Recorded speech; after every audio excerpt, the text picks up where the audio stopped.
эл мугалими, мыкты устат Исаков Бектур Сыдыковичтен усулдук өзгөчөлүктөрү боюнча даярдалган тажрыйба жана табылгалар.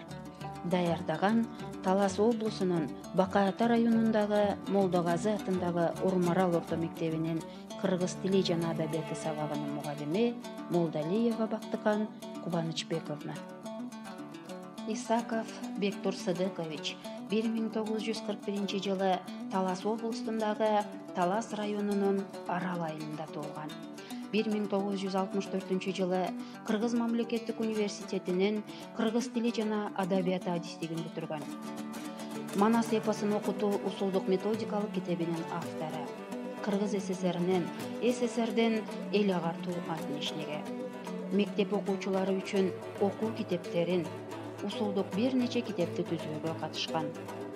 Көптөгөн илимий макалаларды жазган. 1965 жылдан бери Талас районундагы Нанаев атындагы Арал орто мектебинде мугалимдик кесипти аркалап келе жатат.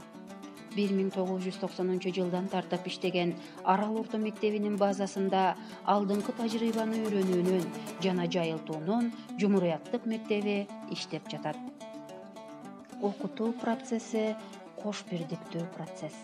Бул процесс ичине өз ара шартташып, бири-бирине жуурулушуп турган эки башталмадан турат. Биринчиси мугалимдин окутуу ишмердиги, экинчиси мугалимди өздөштүрүү боюнча окуучунун иш-аракети, окуусу.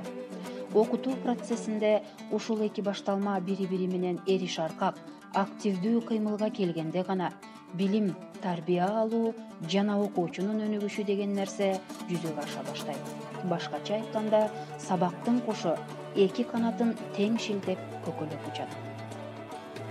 Мына ушул сабак кушунун эки канатын тең көкөлөтүп учурган, өзүндөгү өзгөчө ыкмалар менен окуучунун жан дүйнөсүнө сүңгүп кирип, аны ар тараптуу ача билген мугалимдердин өзгөчөсү, сап башындагысы улуу устат, усулчу, мыкты педагог, эл мугалими Бектур Сыдыкович Исаков.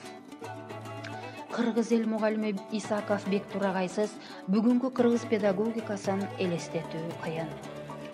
Баланын өз алдынча улуулугуна жана анын жан дүйнөсүн ача билүүгө шыктуу, ынтызар агай жогорку окуу жайды бүтүп, көп мугалимдин бири болуп, мектепте мугалимдик эмгек жолун баштаган күндөн тарта эле жаттоого жана репродуктивдик ишмердикке көнүп бүткөн окуучуну анын иш жүзүндө башкача бала экендигине жана өзүнө, өз күчүнө болгон ишенимин, ынанымын ойготууга аракеттенген. Агай мындай иш аракетин алгач өзү сабак берген класстарда жүзөгө ашыра баштаган.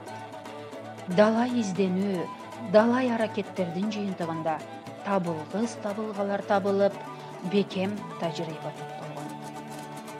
Агайдын табылган табылга, топтолгон тажрыйбаларын, ыкмаларын окуучунун жан дүйнөсүн ачууга аракет кылган, окуучуну өнүктүрөмүн деген ар бир мугалим өз сабагында колдонсо, сабагы жугумдуу, таасирдүү, уккан кулактын кычуусун кандырган, ошону менен бирге эле окуучунун жадында кыттай уюган сабак болоору шексиз.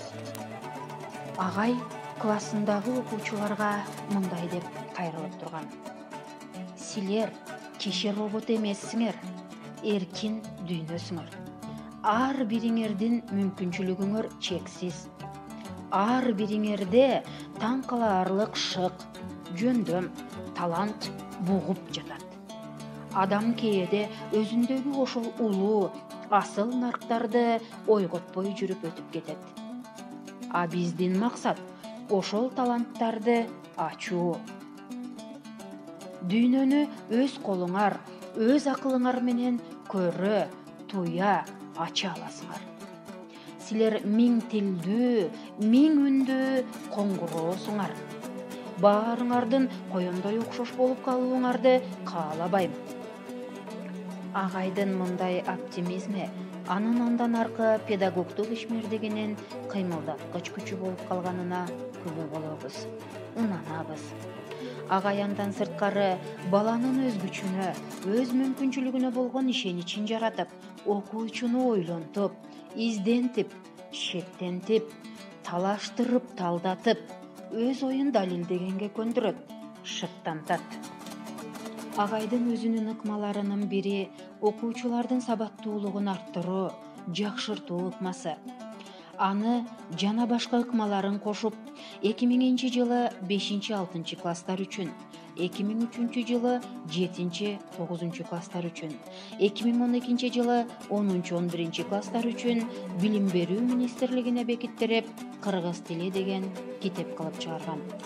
Ал китептерге төмөнкүлөрдү камтыган: кулак кычуусун кандырган чечен кептер, сынчылык сөздөр, насааттар, санжыргалуу кеп казмасы, сөз берметтери, санат сөздөр, өзү кыска, айтса нуска макалдар, илхам кеп, мээр сөз, түркүн түмөн кеп маанилери, тил таануу, нуска кеп, жазуу эрежелери жана башка.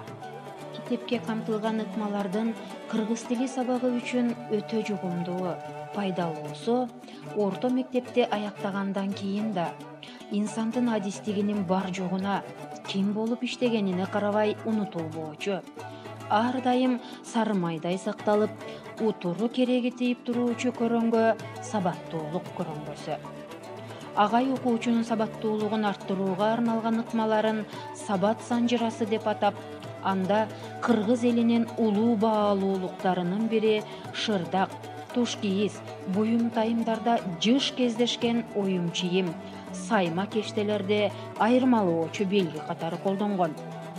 Бул кештелер окуучу үчүн жазуу эрежелерин үйрөнүп, сабаттуулугун арттырууда, үйрөнүүгө, эстеп калып колдонууга жеңилдиктерди жараткан. Алардын айрымдарына токтолуп өтсөк: көөкөр 1 кештесине энчилүү аттардын жазылышы, көөкөр 2 кештесине тырмакчалуу энчилүү аттардын жазылышы. Ал эми боз үй кештесинде тең байланыштагы татаал сүйлөмдөрдүн жазылышын камтыса, бугу кештесине кошмок сөздөрдүн жазылышын, бүркүт кештесине кош сөздөрдүн жазылышын, умай эне кештесине сырдык сөздөрдүн жазылышын камтыган. Бала ар кандай билим маалыматтарынын чогундусу менен толтурула бере турган челек эмес. Ал алуулунтуп жандыра турган факел. Бектур агайдай эл мугалимдеринин ыкмаларын колдонуп, өзүбүздүн чыгармачылык менен тилибиз эмес, жүрөгүбүз сайраган чыныгы мугалим болуп, окуучулардын жан дүйнөсүнөн орун алып, аларды ар тараптан ача билип, факел сындуу алуулунтуп жандыралы.